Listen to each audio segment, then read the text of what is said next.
Hey, you all. Carpetbagger here, coming to you live from the South. More specifically, we are in Nashville, Tennessee, and even more specifically than that, we're here in front of the Gaylord Opryland Hotel. Now, I have stopped back here in Nashville to visit the ICE, I-C-E exclamation point exhibit. We stopped here, me and Jen stopped here last year and did the ICE event. And basically what it is they make, you go into a very cold room that is cold enough to keep ice frozen, and they have magnificent sculptures carved out of the ice. And they do like pop culture exhibits. Last year they did the Polar Express here. This year they're doing Frosty the Snowman. And they're interesting, the Gaylord has different hotels around the country. They all do the ice event, or at least a portion of them do the ice event. I know down in Florida they were doing Elf. I did not have a chance to stop in. I kept getting pushed back until I had to leave. But I did want to check out the Frosty the Snowman. I did my homework. I rewatched Frosty the Snowman last night. It's probably since I was a child since I watched Frosty. Kind of a classic. I remember loving it as a child. A classic Christmas special made by Rankin Bass, the same people that made the amazing Rudolph stop motion, but Frosty was kind of their animated Christmas special. So it was very charming, very fun to go back and watch that. And now we get to see it in ice form. So please follow me. The Gaylord, a very large and fancy hotel here in Nashville. We have the spinning doors here. Oh, look at that. There's like a plant that is spinning. The plant has its own section in the spinning door. It spins with us. Oh man, this might be the coolest spinning door I've ever seen. Yeah, look at that. The plants are part of the door. They rotate with the door. Oh, I missed my stop. We'll get it the next go round. Yeah, here we go. Well, this time we'll get off. Yeah, look at that. They got the poinsettias there so they can change the seasonal plants. And here we will make sure we get off and enter the lobby of the Gaylord.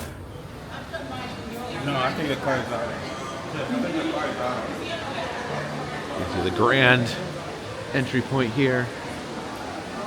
Very impressive front desk area.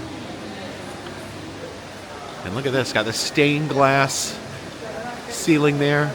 That piece of art looks like, like a Chihuly type glass sculpture. Oh my gosh, this is so huge here. So there's different sections to the resort. I believe we entered here at the Cascades. Ice is over here. I have no idea how to get in between the two. We may have to do a little bit of wandering to find our way around. And connecting to this lobby here, we have the garden conservatory, almost like a greenhouse-like section in here. Really, really impressive. You can see they got Christmas lights hanging from the top. Have poinsettias in the garden. Oh yeah, look at this. The water fountain here. See the dancing water jumping from island to island. See a dining area over here where you can dine next to this giant waterfall. Wow. Yeah, like I said, they have it all decorated for Christmas. This is really, really pretty. And we will find the ice attraction at some point. I think I'm just going to explore a little bit because this is such a vast, interesting resort.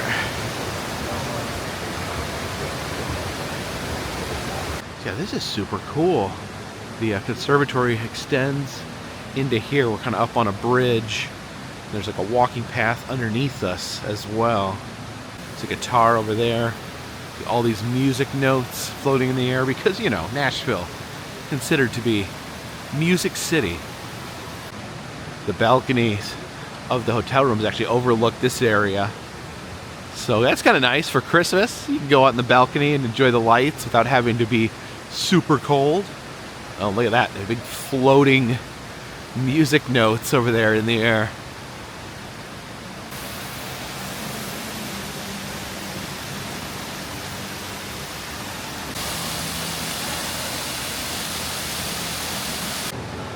Got off the skywalk here. You can explore a little bit here on the bottom level. Yeah, they're really immersive gardens here. Kind of roam around. It's like walking around outside, but you are safely and warmly indoors.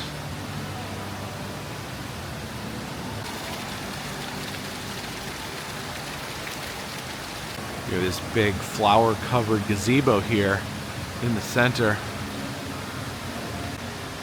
You can almost get lost in here with all these different trails at different elevations. Yeah, there's this waterfall we can walk behind here to the back side of water. Yeah, I actually don't know. Actually don't know where I'm going.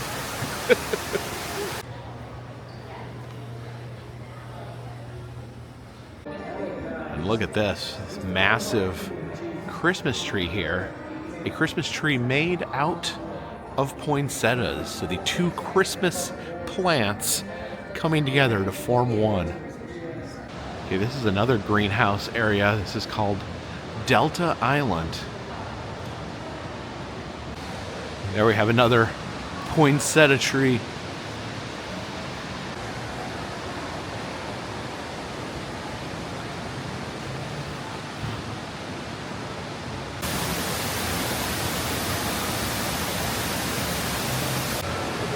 And look at this.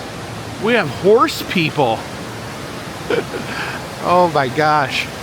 They have a lady cowgirl horse and oh, this guy here plucking away at his guitar. And of course, 2024, the year of the pressed penny. And we have a Nashville pressed penny machine here. These are all Nashville related. There's the skyline there. There's a Parthenon. I actually visited there. I think I was there earlier this year. But yeah, let's get four Nashville pennies cranked out.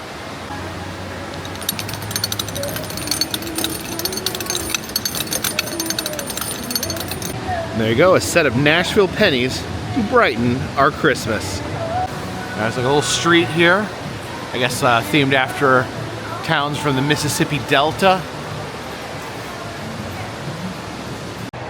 And look at this. They actually have riverboat tours through the Delta area. I definitely am gonna have to hop aboard one of these.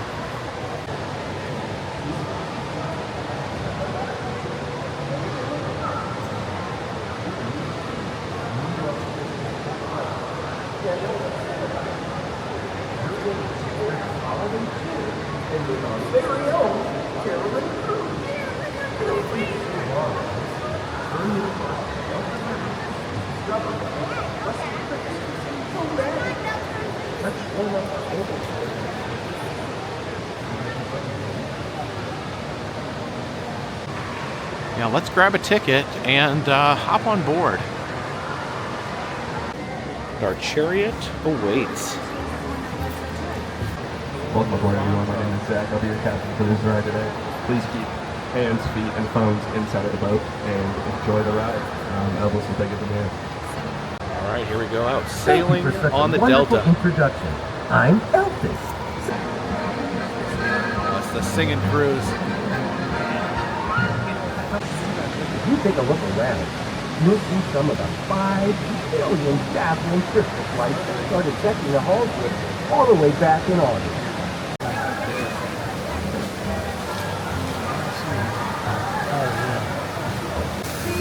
Cruising by their largest Christmas tree here. See through the palm fronds. 47 feet though. That reminds me Oh of look, the song. see Santa Claus hiding back there.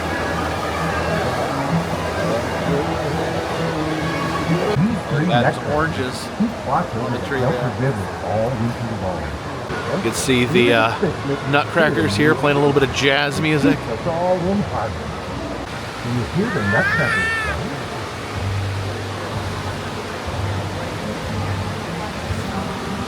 for Frosty and Sugar Gumdrop, sprinkles and candy cane, you'll be sure to make some sweet memories that will last. Oh, look at that.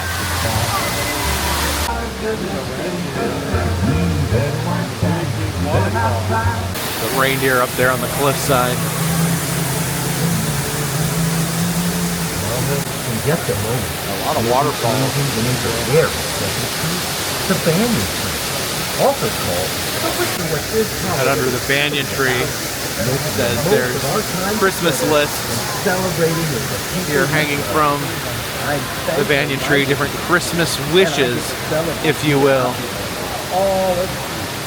Otherwise, Christmas sure would be blue. Big light up wish sign. Big lifesaver Christmas You wreath. know you all make pretty good carolers. If you want to sing some more, venture out. Who's this elf here? Okay, the elf is fishing here off the dock. Technically, it's a Thanksgiving song.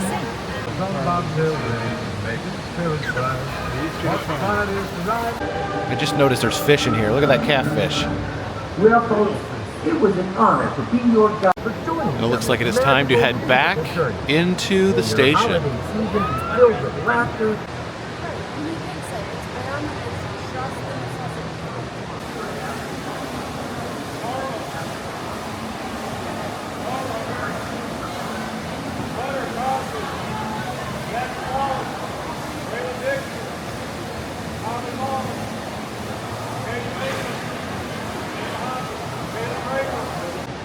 I didn't notice until the very end of the ride that there are fish in the river. See the different fish that are in the river here. And what is really interesting about this river is apparently when they first built this in 1996, they took water from all these different lakes, rivers, and ponds across the United States. Here's an actual list. These are all the places in Alabama where they drew water from. It's California. Oh my gosh. Yeah, all the there's some water from Santa Cruz Beach, from the Salton Sea. They got all the, I don't know why they got some of that. Oh my gosh, that would have killed the fish, killed all the fish putting that in there, the Salton Sea water. But yeah, these are all the different bodies of water that they mixed when they made this river. It's a large amount of of water. Lake Michigan, my home lake. Oh, Minnesota, land of 10,000 lakes. It actually didn't take from that many in Minnesota. But yeah, really impressive. I like the attention to detail, gathering up water from all over the United States and bringing it together.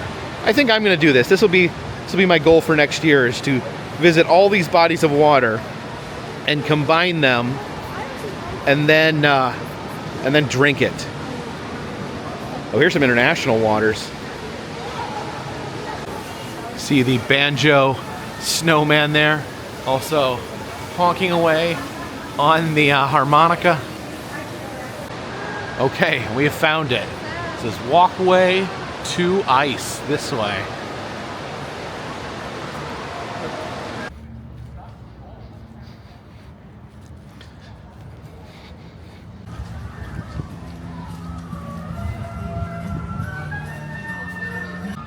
All right, gonna head into the Gaylord Opryland Event Center for ice. And here we go. Here's the entry point to ice, and I think we're about ready to head in. Now we enter here next to this giant glacier. And as we head through the queue line, see the tools used in the creation of ice sculptures. The chainsaw, fast and effective.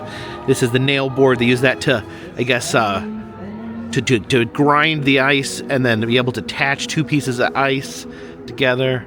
You got the hand tools there, the handsaw, the flat chisel. And here's the actual history of ice, dating back to 600 BC in China, when farmers intentionally flooded their fields and let it freeze so they could preserve food with their ice.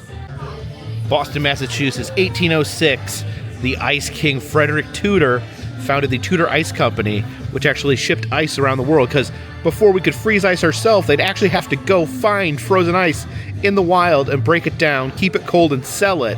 Kind of a crazy difficult process when you think about what we have today. Apalachicola, Florida, where in 1851, Dr. John Gorey created the first air conditioner and also patented the world's first ice-making machine. Then finally in Opryland, Tennessee, in 2001, the very first showing of the ice show is put on. Now inside, we're not allowed to touch the ice sculptures because it ruins them. But out here in the queue, they put some ice that we can touch, so we can get a good feel of what the sculptures in there will feel like. Guess what? They are very, very cold. And they do provide a big warm parka for us to wear so we don't freeze to death on the inside. So I got my parka on. The hood's big enough where I can actually keep my hat on underneath, but I guess I should get this buttoned up because we're headed into a literal freezer. All right, we're headed in. I can actually already feel the iciness as we grow closer to the door.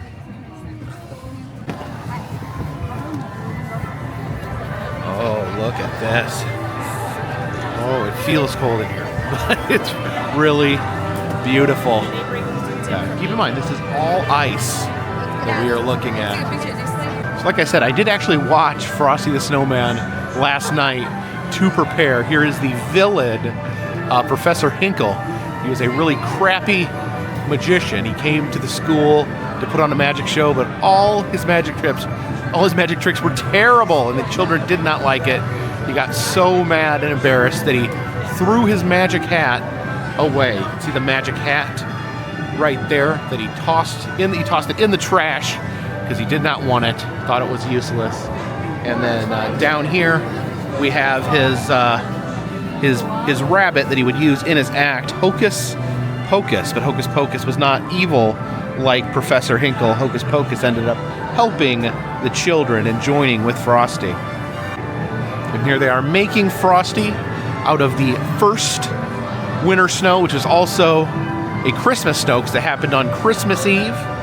See all the children delighted with the snow, and it's something I can remember. I don't like the snow very much anymore, but when I was a kid, I pined for the snow. I could not wait for the very first snow of the winter. I would literally sit and stare out the window hoping that it would snow. So watching the cartoon kind of got that feeling, that excitement of the first snow. Now there is this girl here. She accompanies Frosty through his adventure. This is Karen, little girl Karen. And one interesting fact was that apparently the art design is they wanted the characters to look like they came from a Christmas card. So they were animated. They weren't stop motion like the rest of Rankin Bass's work. But they did try to employ a very unique art style. Okay, here's Frosty before he transforms. They put on the wizard's hat, or the magician's hat that Professor Hinkle throws away, and it is actually magic and brings Frosty to life. I'm not sure if he's such a bad magician why he had a magic hat. That's never really explained. Also, he throws it in the garbage, and then when the kids use it to bring Frosty to life, he wants it back. And the kids argue that it's theirs because he threw it away. It's actually kind of interesting who owns the hat. In the United States, if you go through someone's garbage and take their stuff, does it then belong to you? At what point do you gain ownership of it? Once you put something in the garbage, is it pretty much public property? Can anyone claim it? Leave a comment in the comments section. And there is Frosty brought to life, that magic hat put on his head. But Professor Hinkle wants it back, so he is stalking Frosty, trying to pull the hat off his head. And then he's also battling the rising temperature. It starts getting warmer And Frosty, if he melts, he's gone forever. So he actually hatches a plan with the kids to get him to the North Pole, where he can stay cold forever. But Professor Hinkle wants the hat back, so he's prepared to intentionally melt Frosty in order to get the hat back. Yeah, what a delightful scene. Just love the beauty of the ice. And the coldness really does add something to the entire experience. Let's head through this ice tunnel to the next room. Oh boy. See Frosty dancing with the children as he slowly rotates here. And one thing I found interesting, I didn't remember this, but when Frosty comes to life, the first thing he says is happy birthday. I don't know if he's referring to his own birthday as he is being born into the world, but yeah, interesting. I think there's 2 times he's brought back to life. It says happy birthday. You see the children love Frosty. He is a friend to all children. And then you see the friendly magic rabbit, Hocus Pocus. Got Frosty marching through the streets, happy to just be alive as the parade of children follow behind him. See the marching band that plays as Frosty marches through the street. They actually look at this tambourine. You can see the air conditioning blowing. It's actually moving the little bells. And here's the traffic cop, which has probably the best line in the entire cartoon. When he tries to give Frosty a ticket, Karen explains to him that Frosty just came to life. So the cop says, oh well, okay, if he just came to life, move along. Silly snowman, once they come to life, they don't know anything. Then next to the traffic cop, we have an ice car that apparently we can get in and drive.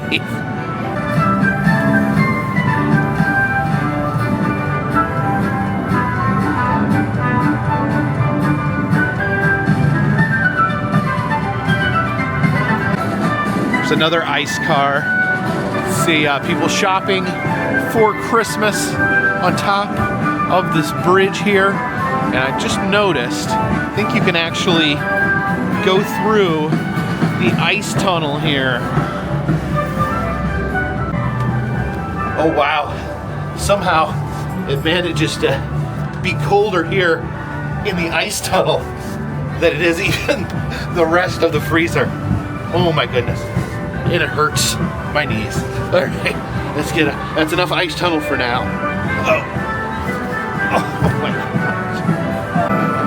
Here's the North Pole Express when Frosty and his friends take a train, try to get to the North Pole. I don't know how they planned on getting to the North Pole via train, considering they have to cross an ocean, but maybe we shouldn't pick at these details in a fun kids cartoon. So Frosty rides in the refrigerator car, much like we are in a refrigerator room right now. But of course the paradox, where Karen can't sit in the refrigeration car because she's freezing to death. So Frosty has to make a decision on what to do from there, because they're kind of 2 different worlds. Karen needs the warmth, Frosty needs the cold. Hocus Pocus, he needs the warmth too. Now it looks like we can actually enter the caboose here. What's in the caboose? Oh, an ice slide. Now I am wearing the parka, but I am just wearing khaki pants. Not wearing any sort of snow pants or warming pants. So let me get down here. Go do the ice slide. Oh my goodness. Oh, there we see. Trouble has occurred. Karen is getting hypothermia for being in the refrigeration car, so Frosty desperately trying to find a way to make her warm. You can see the worry there on his face and of the face of Hocus Pocus here. Yeah, they need to get Karen to safety. And Hocus Pocus rallies the animals of the woods to come to the rescue. See them here decorating the Christmas tree. Got their little ornaments Look at this happy raccoon here. Oh, look at that. You can see there's like these strings of nuts and popcorn strung up on the tree.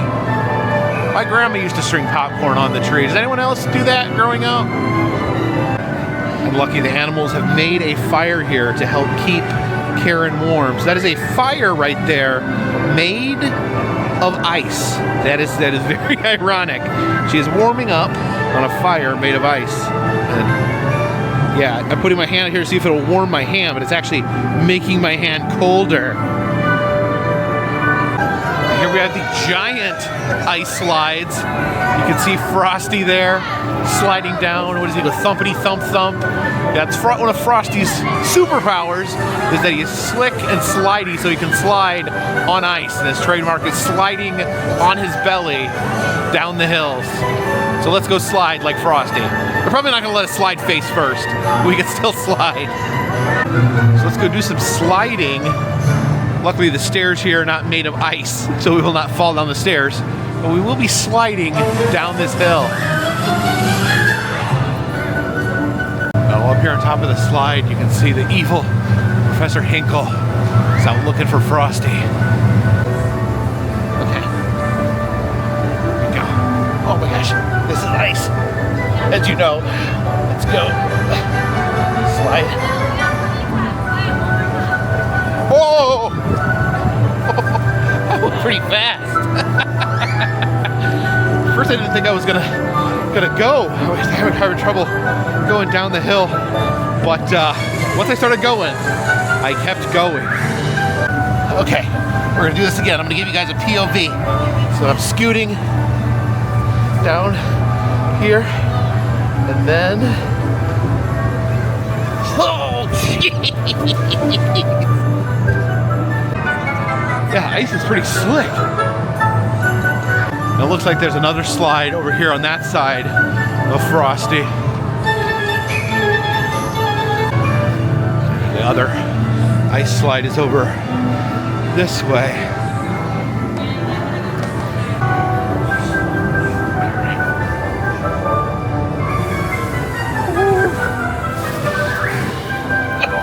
How you thinking?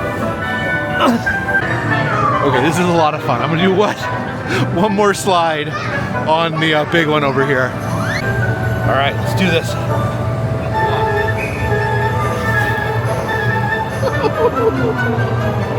Oh, so much fun. Okay, but we must be moving on. Oh, look at these ice deer over here. Let's go head into the next tunnel. So Frosty, with no other option to save Karen, goes into a greenhouse where the temperature is 120 degrees to keep the flowers growing. But sadly, Frosty melts into a pile. All that's left of him is his hat. Karen is crying. There's his pipe down there. But Santa Claus has showed up to help rectify the situation. Although he does look kind of hopeless right there. And Santa actually explains that because Frosty is made of Christmas snow, that he can never truly be destroyed. He is immortal, and he'll return every Christmas. See Karen and Hocus Pocus and Santa all celebrating that Frosty has been brought back to life. Over here we can see some of the ice being carved, some of the carving in action.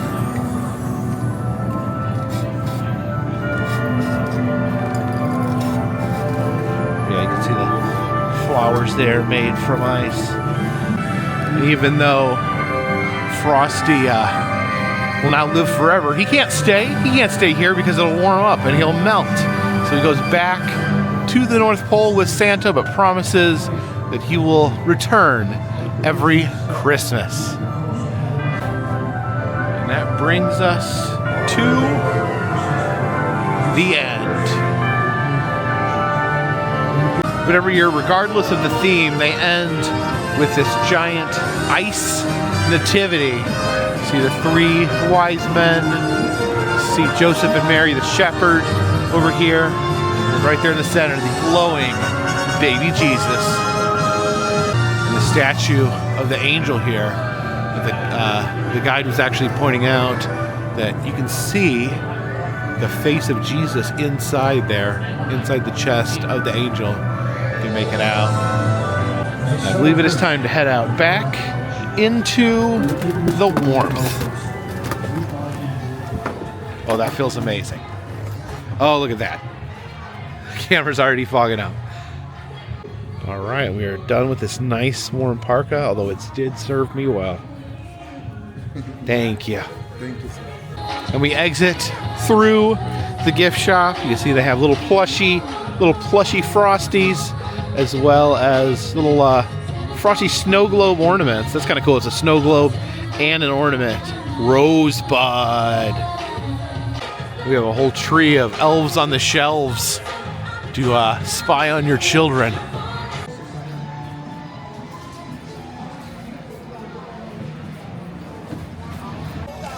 And they do have an activity area here out in front of the ice exhibit.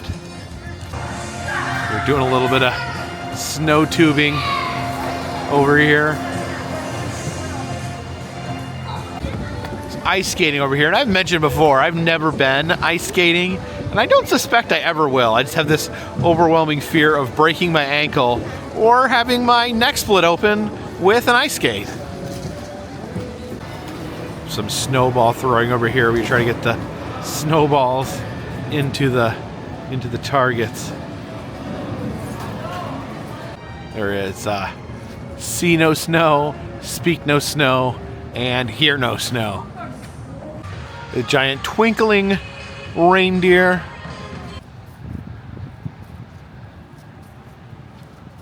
So once again, enjoy my trip here to the Gaylord Opryland and visit to the ice exhibit. Man, it's so cold in there. Once you get outside, after that, it feels so balmy and warm. But yeah, and on one tip here, last year, I'm not sure if we went on a weekend or not, but this year was so much better with the crowds. It is Wednesday in middle of the day. I think it's only 3 o'clock right now. And it was wonderful. Got in there, could take pictures, could take video, could do the slides. Last year when me and Jen went, it was really crowded. You had to wait, try to get your pictures, try to get your videos. There's so many people standing around. It was hard to actually see the stuff. The wait for the slides was really long. So I would recommend, if you want to check this out, and I know not everyone is able to do this, but as with a lot of things, if you come during the day, early during the week, you can just have a lot better experience. And I understand there's a reason for this, that most people are not available that time. But if you're able to weasel away to get away from work, get away from school, and come out and do this during the day, it's a much nicer experience. When you do it in the prime time, like on the weekends, it is so much more crowded. And it's actually more expensive to go when it's busy because they charge more during the busier times. So this tip applies to just about everything: museums, events, theme parks. If you can get there while everyone else is at school or work, it's a much nicer, more relaxed experience. And I understand why. Again, because most people are not able to come during those times. That's why they're nice. But yeah, we came last year during the busy season, and it was like fighting the whole time to just see the ice. And then, of course, it's really cold in there, so you're standing around waiting in the cold. I mean, I was getting numb. This time, I really got out before I started feeling really, really uncomfortable. So now, I'm going to be headed up north. My goal is to reach Indiana within the next couple days. I'm going to be spending Christmas at my mom's house. Jen's going to meet me up there, but she is driving her own vehicle. Is going to meet me up there later in the week, and we'll enjoy Christmas with the family. So thank you guys for coming along with me today. Thank you for those of you who come along and visit and view these videos on a regular basis. It does mean a lot to me. You know, those that you that follow every day. I don't do every day. I do have to take a day off every now and then. I took a day off the other day just because I just needed a little bit of downtime from filming. And you know, the holiday season, you know, I may need to take a few more days off around Christmas, just, you know, be able to spend time with my family. I'm going to try to get some content out in between, but, you know, it may not be every single day like I've been doing most of this year. I actually just checked. YouTube sent me like a year in review, and I uploaded 300 videos. 300 videos in the year of 2024. So that, I don't know, that's a pretty healthy output if you ask me. But again, if you like these videos, please subscribe. I travel around the country. I film roadside attractions, amusement parks, museums, haunted houses, other fun stuff. If you'd like to help support the channel, consider contributing to Patreon. $3 or more, get you a postcard once a month from me to you. Also, in the Etsy shop, we are selling enamel pins, motel key fobs, pressed pennies for 2024, which is wrapping up pretty soon. And of course, all that helps keep this train on the track, this boat in the water, and this dirigible in the air. Until next time, my friends, this one's in the bag.